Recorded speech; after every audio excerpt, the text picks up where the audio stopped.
Audiobooks full length, your favorite audiobooks for sleeping and relaxing, starts now. The Gift of the Magi by O. Henry. $1.87. That was all. And 60 cents of it was in pennies. Pennies saved 1 and 2 at a time by bulldozing the grocer and the vegetable man and the butcher, until one's cheeks burned with the silent imputation of parsimony that such close dealing implied. 3 times Della counted it. $1.87. And the next day would be Christmas. There was clearly nothing to do but flop down on the shabby little couch and howl. So Della did it, which instigates the moral reflection that life is made up of sobs, sniffles, and smiles, with sniffles predominating, while the mistress of the home is gradually subsiding from the first stage to the second. Take a look at the home. A furnished flat at $8 per week. It did not exactly beggar description, but it certainly had that word on the lookout for the mendicancy squad.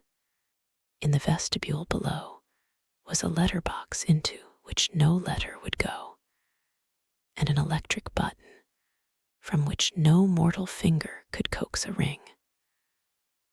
Also appurtening thereunto was a card bearing the name Mr. James Dillingham Young. The Dillingham had been flung to the breeze during a former period of prosperity when its possessor was being paid $30 per week. Now, when the income was shrunk to $20, though they were thinking seriously of contracting to a modest and unassuming D. But whenever Mr. James Dillingham Young came home and reached his flat above, he was called Jim, and greatly hugged by Mrs. James Dillingham Young, already introduced to you as Della, which is all very good. Della finished her cry and attended to her cheeks with the powder rag. She stood by the window and looked out dully at a gray cat walking a gray fence in a gray backyard.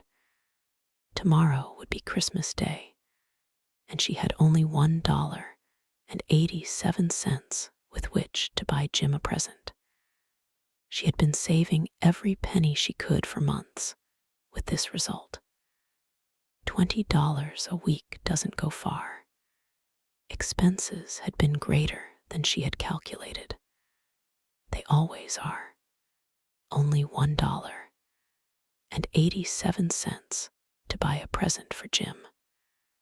Her Jim. Many a happy hour she had spent planning for something nice for him. Something fine and rare and sterling. Something just a little bit near to being worthy of the honor of being owned by Jim. There was a pier glass between the windows of the room. Perhaps you have seen a pier glass in an $8 flat. A very thin and very agile person may, by observing his reflection in a rapid sequence of longitudinal strips, obtain a fairly accurate conception of his looks. Della, being slender, had mastered the art. Suddenly she whirled from the window and stood before the glass.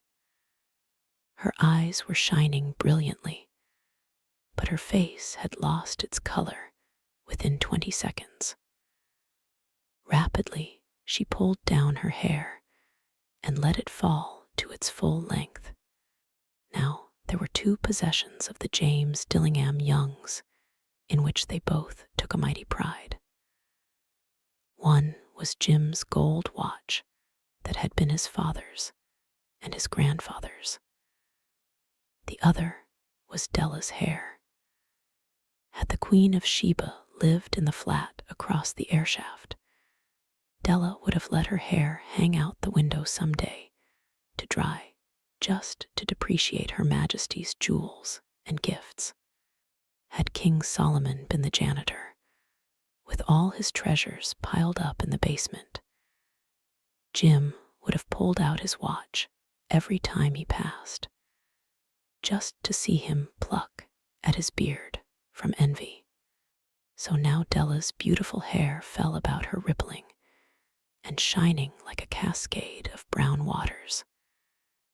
It reached below her knee and made itself almost a garment for her. And then she did it up again nervously and quickly. Once she faltered for a minute and stood still while a tear or two splashed on the worn red carpet. On went her old brown jacket, on went her old brown hat. With a whirl of skirts, and with the brilliant sparkle still in her eyes, she fluttered out the door and down the stairs to the street, where she stopped. The sign read, MME, Sophronie, hair goods of all kinds. One flight up Della ran and collected herself, panting.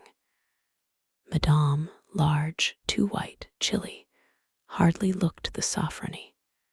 Will you buy my hair? Asked Della. I buy hair, said Madame. Take your hat off, and let's have a sight at the looks of it. Down rippled the brown cascade. $20, said Madame, lifting the mass with a practiced hand. Give it to me quick, said Della. Oh, and the next 2 hours tripped by on rosy wings. Forget the hashed metaphor. She was ransacking the stores for Jim's present. She found it at last. It surely had been made for Jim and no one else. There was no other like it in any of the stores, and she had turned all of them inside out. It was a platinum fob chain, simple and chaste in design, properly proclaiming its value by substance alone, and not by meretricious ornamentation, as all good things should do. It was even worthy of the watch. As soon as she saw it, she knew that it must be Jim's. It was like him. Quietness and value, the description applied to both. $21 they took from her for it, and she hurried home with the 87 cents. With that chain on his watch, Jim might be properly anxious about the time in any company. Grand as the watch was, he sometimes looked at it on the sly on account of the old leather strap that he used in place of a chain. When Della reached home, her intoxication gave way a little to prudence and reason. She got out her curling irons and lighted the gas, and went to work repairing the ravages made by generosity added to love, which is always a tremendous task, dear friends, a mammoth task. Within 40 minutes, her head was covered with tiny, close-lying curls that made her look wonderfully like a truant schoolboy. She looked at her reflection in the mirror long, carefully, and critically. If Jim doesn't kill me, she said to herself, before he takes a second look at me, he'll say I look like a Coney Island chorus girl. But what could I do? Oh, what could I do with $1.87? At 7 o'clock, the coffee was made, and the frying pan was on the back of the stove hot and ready to cook the chops. Jim was never late.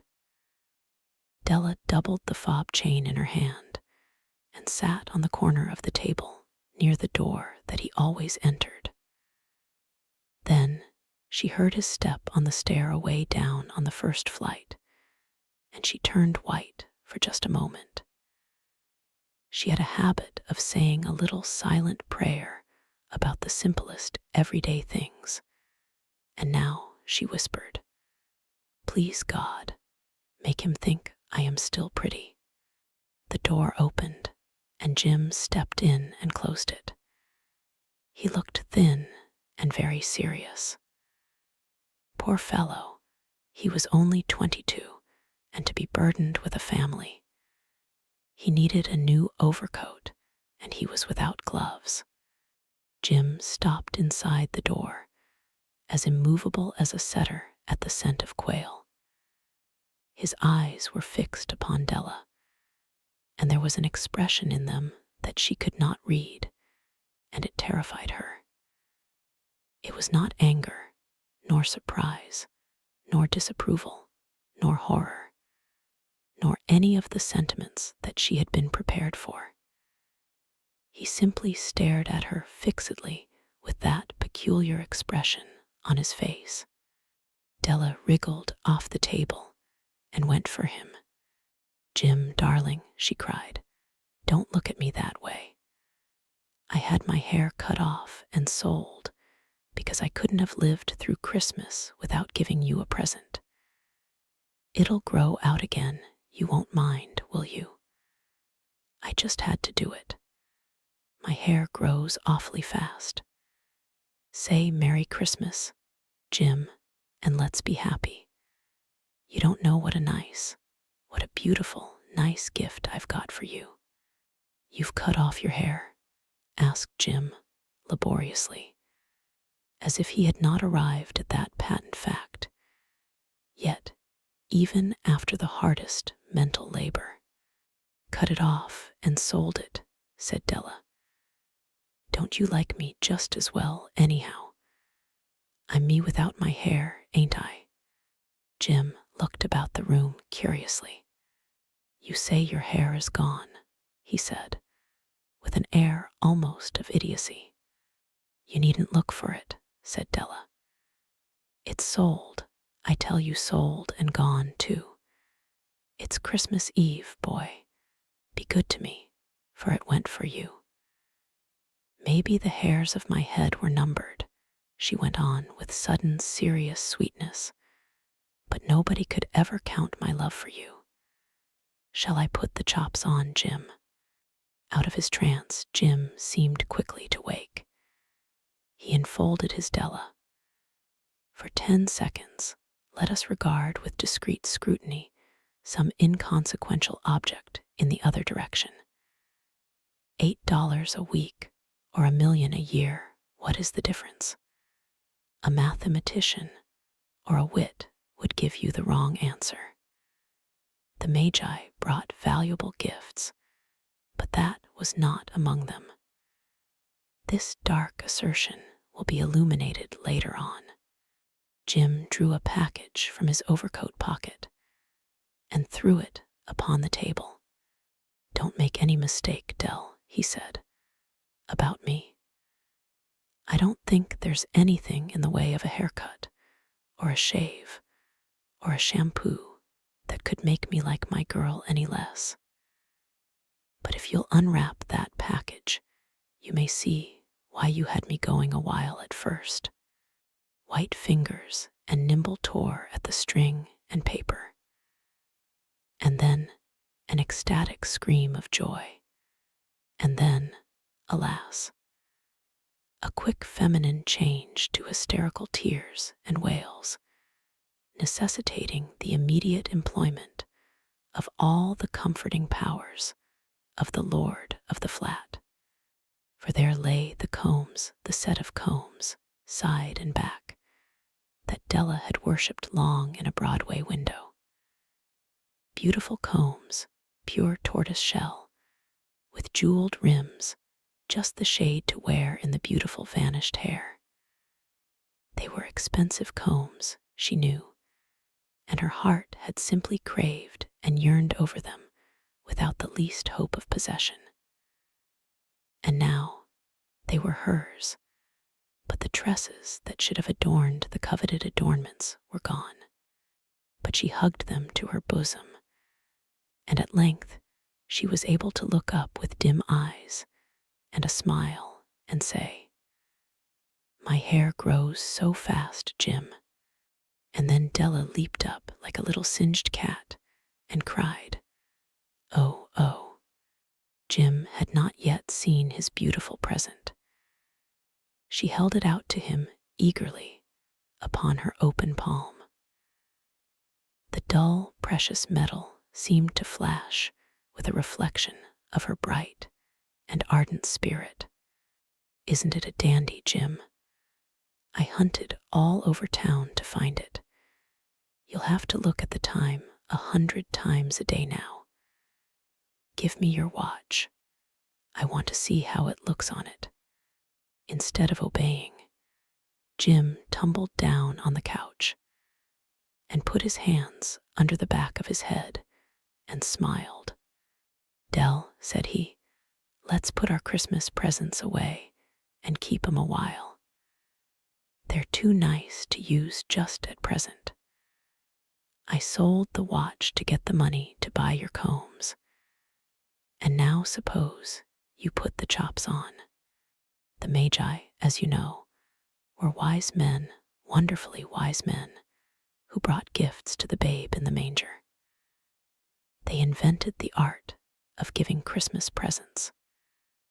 Being wise, their gifts were no doubt wise ones, possibly bearing the privilege of exchange in case of duplication.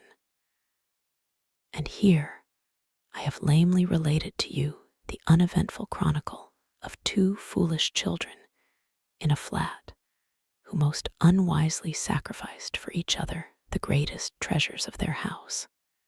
But in a last word to the wise of these days, let it be said that of all who give gifts, these two were the wisest.